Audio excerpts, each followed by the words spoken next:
ঢকুৱাখনৰ মালধোৱাত চাঞ্চল্যকৰ অপহৰণকাণ্ড সংঘটিত হৈছে। দেৱেন্দ্ৰ কুমাৰ নামৰ এজন ব্যৱসায়িক অপহৰণ। 4টানযুক্ত বলেৰো বাহনত আহিছিল 4-5জনীয়া দুৰ্বৃত্তৰ দলটো। দোকানৰ পৰা অপহৰণ কৰি লৈ যায় ব্যৱসায়ীগৰাকীক। দোকানলৈ গ্ৰাহকৰ বেশত আহিছিল দুৰ্বৃত্তৰ দলটো। আৰু ঘটনাস্থলীত আৰক্ষী উপস্থিত হৈ আৰম্ভ কৰিছে তদন্ত প্ৰক্ৰিয়া। সুনীল গগৈৰ সন্ধানহীন কাণ্ডৰ ৰহস্য মাৰ নৌযাওঁতেই পুনৰ সংঘটিত হৈছে চাঞ্চল্যকৰ অপহৰণকাণ্ড। সুনীল গগৈৰ ঘৰৰ নাতি দুৰৈতে সংঘটিত হৈছে এই ঘটনা। ৰঙা লাইট লগোৱা বাহনত অহা দুৰ্বৃত্ত কেন্দ্ৰ কৰি সৃষ্টি হৈছে তীব্ৰ চাঞ্চল্যৰ।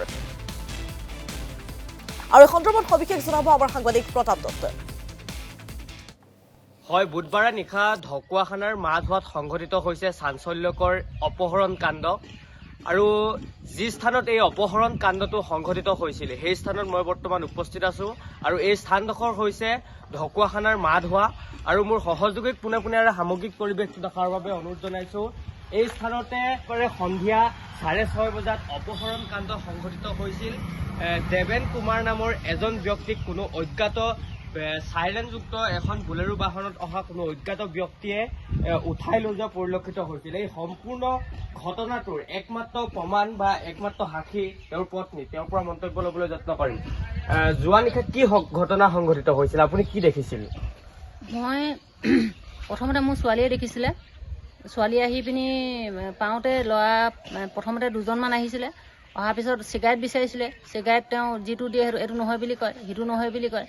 কোৱাৰ পিছত মানে ছোৱালীয়ে দেখিলেহি, তেতিয়া অকণমান মানে সন্দেহ হোৱাৰ কাৰণে ছোৱালীয়ে ক'লে যে পাপা ঘৰলৈ যাম ব'লা। তাৰপিছত ঘৰলৈ যাম ব'লা বুলি কোৱাত সিহঁতি বুজি পালে, হিন্দীত ক'লে। বুজি পোৱাৰ কাৰণে সিহঁতি মানে প্ৰথমে দুটাহে আছিলে, পিছত আকৌ 3টামান ওলাই আহিলে। মানে ওলাই আহি পিনি তেওঁক ধৰিলে নহয়। তাৰপৰা ছোৱালীজনীয়ে বচাবলৈ বিচাৰোঁতে মানে তেওঁক চুলি ধৰি প্ৰথমতে গটিয়াই দিলে। তেওঁ পৰি গ'ল। কিন্তু তেওঁ এই খুঁটাটো যে আছে মাজৰ খুঁটাটোতে 2খন হাতে ধৰি আছিলে। কিন্তু 3জনমান মানুহে দুখন হাতত দুটাই এৰুৱালে আৰু বাকী এইটোৱে ভৰিফালে ধৰি 3টাই ধৰি মেলি গাড়ীত উঠাই দিছে। উঠাইবলৈ মানে এইখিনিত পাওঁতে মই আহি এডোখৰত পাইছোঁ। মই ধৰিবলৈ লওঁতে মোক গোটা মাৰি দিলে। মই পৰি গ'লোঁ। তাৰপৰা ছোৱালীজনী বচাব যাওঁতে ছোৱালীজনীক গোটা মাৰি দিলে।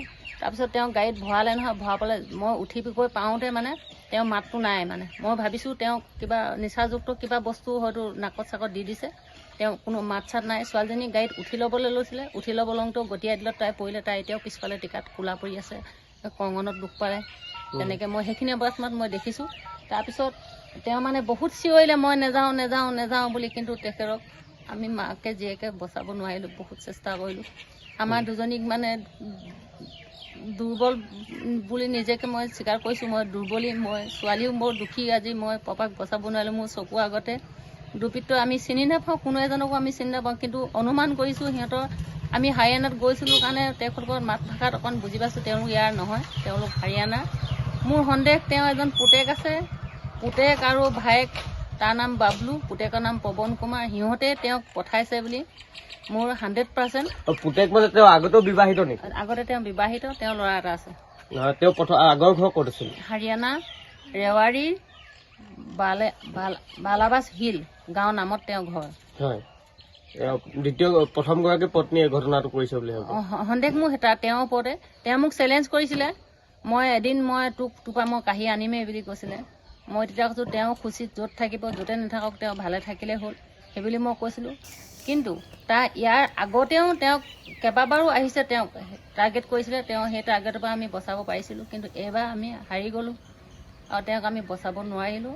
আগতেও তেওঁ মানে প্ৰথম এবাৰ আমি দেলহিলৈ গৈছিলোঁ। দেলহিলৈ যাওঁতে তেওঁলোকক পেঞ্চন পোৱাৰ পিছত তেওঁ যোৱা বছৰৰ জুন মাহত তেওঁ পেঞ্চন হৈছিলে। পেঞ্চনৰ পইচা সিহঁতক দিবলৈ যাওঁতে তেওঁক মানে কিডনেপ কৰি প্ৰথমেও এবাৰ তেওঁক মাৰধৰ কৰি তেওঁক আণ্ডাৰগ্ৰাউণ্ড কৰি থৈছিলে। যেতিয়া তেওঁ মানে সুবিধা পালে বা স্বাস্থ্য ভাল হ'ল তেতিয়া তেওঁ ইয়ালৈ। প্ৰতাপ দত্ত সবিশেষ তথ্যৰ বাবে এই মুহূৰ্তত আপোনাক ধন্যবাদ জনাইছোঁ। আৰু ঢকুৱাখানাত সংঘটিত এই অপহৰণ কাণ্ডক লৈ এতিয়াও চাঞ্চল্য অব্যাহত আছে।